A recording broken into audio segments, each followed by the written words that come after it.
take the time off.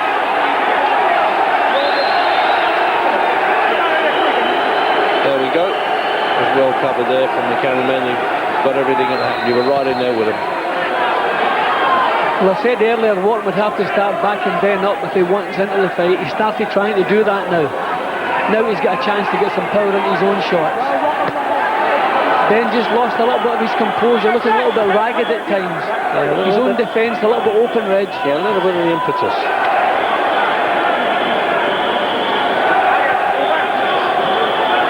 Referee had a job getting out of the way there as Wharton backed off. He's still a nippy referee though, Tony Price.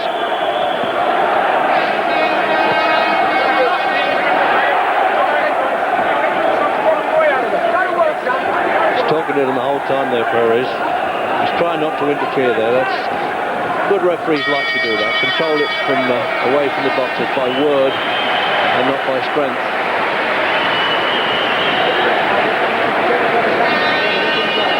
Well, they're settled down a bit now, Jim, isn't it? Yeah, well, it's more even action now because Terry O'Neill. Up. Yeah, Terry O'Neill is in the corner, seen a lot. Well, let's have a look at that gum shield flying out there, Jim. I just also point out that if a boxer spits it out deliberately, probably more than once, then a referee can take points away. Well, that was certainly knocked out. That was knocked out, yeah, certainly. I didn't suggest it was anything else, but just to fill you in with the rules, he can take a point away if they continually spit the gum.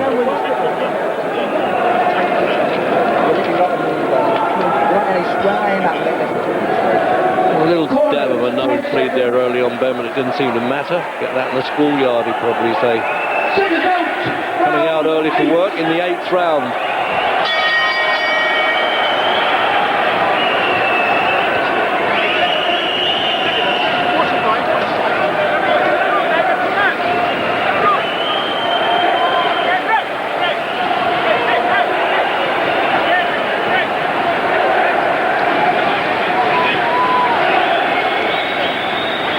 Here's Gary Newbomb with Mickey Duff in the corner. Mickey Henry's really getting back into this. Yeah. It's a case, he's a better fighter if he believes in himself. It's a big occasion, and the only way we'll lose the fight is if the occasion gets the best of him, because he's got the ability to win. He should be taking every good shot. He got caught by the board. So there you are, Mickey Duff saying he has the ability to win. But I no doubt that Nigel Benn would disagree with that. Well, the most significant thing, there was the gum shield again. That was a good right hand lead. Chopping punch as well, look at it. He travelled a long way, but he got the message, didn't he? See, the second time up now with the shield, and he's asking the cameramen to throw it back. They put it in their laps there. And he doesn't want to waste things up. See, there's some booing there that he stopped it, but the referee's perfectly in order to do so. It certainly wasn't Wharton's fault there. He got it knocked out. But obviously it takes the play away a little bit from Benn there, as he was just on top, obviously. Benn's hands are going round behind Wharton when they're up close now. He's not getting the punches off the same way as he was earlier. That's more like it from Benn. He's generally got control though, Benn, hasn't he?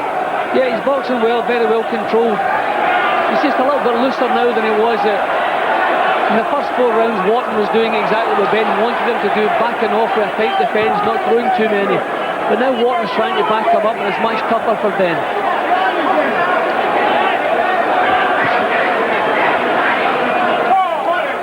See, Benn just a little bit ragged at times now. Wharton's still very controlled. I think Benn's accepted the fact now that Wharton does absorb a good punch, because that was a cracker. He's knocked over a lot of people with that type of punch in the past, Jim. It's a lovely right hand leading that caught Wharton banging the chin, but as you say, it didn't shake him. He's advertising himself there actually on the short, saying no fear he has there on the waistband, Benn. Something about the Ministry of Sound is the other emblem. Ben hasn't been using the jab in the last couple of rounds either. Remember, this fight's been shown, well, halfway around the world. It's been shown on pay television Showtime in America. And the Don King and Frank Warren bid was £1,575,000 for a split, of which Ben gets a 75%. And if you're thinking, well, I wouldn't mind fighting for that kind of money, I don't think you'd want to put the work in that these fellas do and take the punches. Let's have the replay of that right-hand punch that leads in here and knocks out the shield, Jim. Just crouched down, good for the spot, bang, lovely punch. Wharton was all right, he was looking for the follow-up punch and slipped inside it. But lovely right-hand leads, he just here he comes leave again. A moving target over the right-hand, bang. Wharton still looking at him, ducked from the left.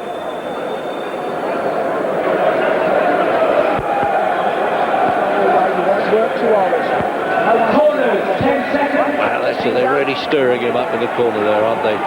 Remember, it was a team of Mancini and Duff that got Michael Watson to defeat Ben at Finsbury Park, and it's good to see Michael Watson back watching this one.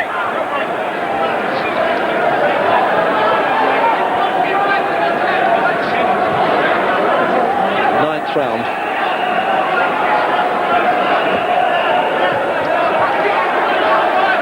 Have you got it now, Jim? There's Barry's, you see. He's got a couple of points up with Ben. Yep, I've still got Ben in front.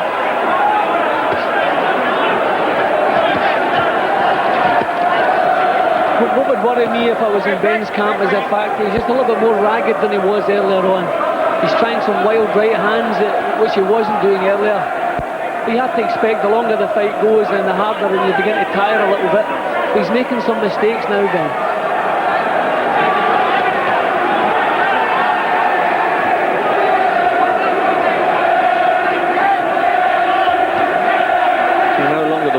Swinging Ben, remember that. It was really the hours he must have been putting in the gymnasium with this, with coaching, with his trainer there. You see this, you see what he's saying, come on, when are you going to lead to me? I want to shoot the counter punch. And they're right above Jim Watton here.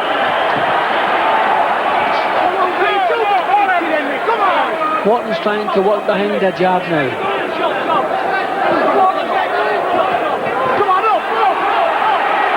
You need just a touch of the desperation stakes now, Wharton, don't you, Jim? So just unload, take a little bit of a chance. I think he'll have to do that. Ben's experience in the ropes there, serving him well. He's keeping his chin out of trouble. Wharton has him pinned here, but not really having a chance to capitalise on it. See, he's a little bit hesitant to move in and let the punches go. See, this is where Ben is dangerous, with his back to the ropes. Yeah, he uses them like catapult a bit at times. You're not supposed to unfairly use them, but I wasn't suggesting that, but he does. Ali was great at that too. Wharton still managing to back Ben up. There's that lovely right hand lead again.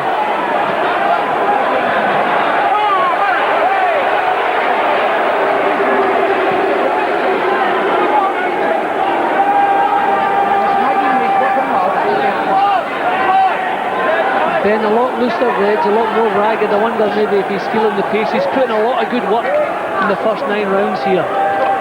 Wonder if he's starting to feel the pace. Well, he's certainly done some miles of road work out in Tenerife, I know that for sure. Whether he did enough boxing at the gym, I'm not sure about that. There's some suggestion that perhaps he didn't. And obviously you well know as a former world champion, so important the sparring, isn't it, preparation? Well, with Jimmy Tibbs training him, Reg, I think the job will be done properly. Tibbs certainly one of the best in the game, and been very surprised if anything has been left to chance in Ben's preparation. But he's set a good pace, and you have to remember Wharton did very little work in the first 4 rounds, so maybe he's feeling the stronger now.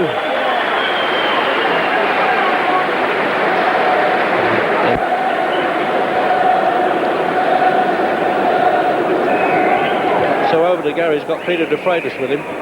Peter, how does the Nigel Benn camp see this at the moment? We feel that we've won every round.